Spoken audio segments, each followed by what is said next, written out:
वेद हमारे हिंदू धर्म के सबसे प्राचीन और पवित्र ग्रंथ हैं।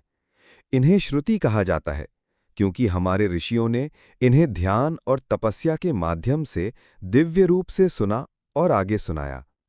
ये किसी एक व्यक्ति की रचना नहीं है, बल्कि ईश्वर प्रदत्त ज्ञान है। वेदों की संख्या 4 है: ऋग्वेद, यजुर्वेद, सामवेद और अथर्ववेद। ऋग्वेद सबसे प्राचीन वेद माना जाता है।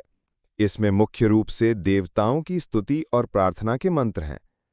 इसमें अग्नि, इंद्र, वरुण, मित्र, वायु और सूर्य जैसे देवताओं के लिए स्तोत्र गाए गए हैं।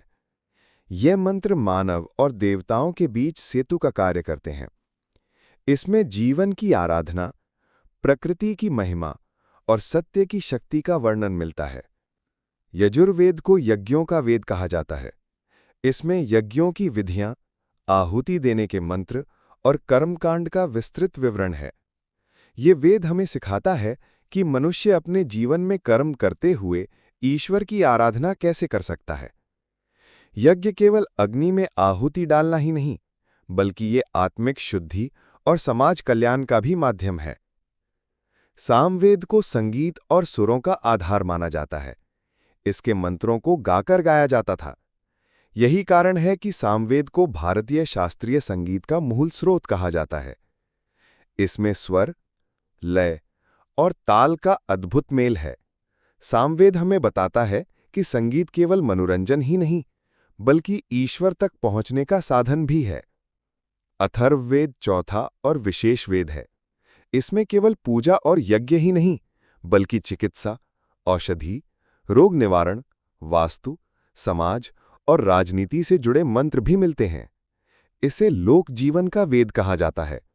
इसमें दुख दूर करने, रोग मिटाने और जीवन को सुखमय बनाने के उपाय बताए गए हैं। हर वेद के 4 भाग होते हैं। पहला संहिता, जिसमें मंत्र और स्तोत्र हैं। दूसरा ब्राह्मण, जिसमें यज्ञ और कर्मकांड के नियम हैं। तीसरा आरण्यक, जिसे वन में रहकर साधना करने वाले ऋषियों ने रचा। इसमें ध्यान और तपस्या का महत्व है। चौथा उपनिषद, जिसमें आत्मा, परमात्मा और ब्रह्म के गूढ़ रहस्यों का वर्णन है। उपनिषदों को वेदांत भी कहा जाता है और यहीं से अद्वैत, द्वैत और अन्य भारतीय दर्शन की नींव पड़ी। वेद केवल धर्म ग्रंथ नहीं है, बल्कि ये संपूर्ण जीवन का ज्ञान है। इनमें धर्म, अर्थ, काम और मोक्ष, जीवन के 4 पुरुषार्थों का मार्गदर्शन है। वेद हमें बताते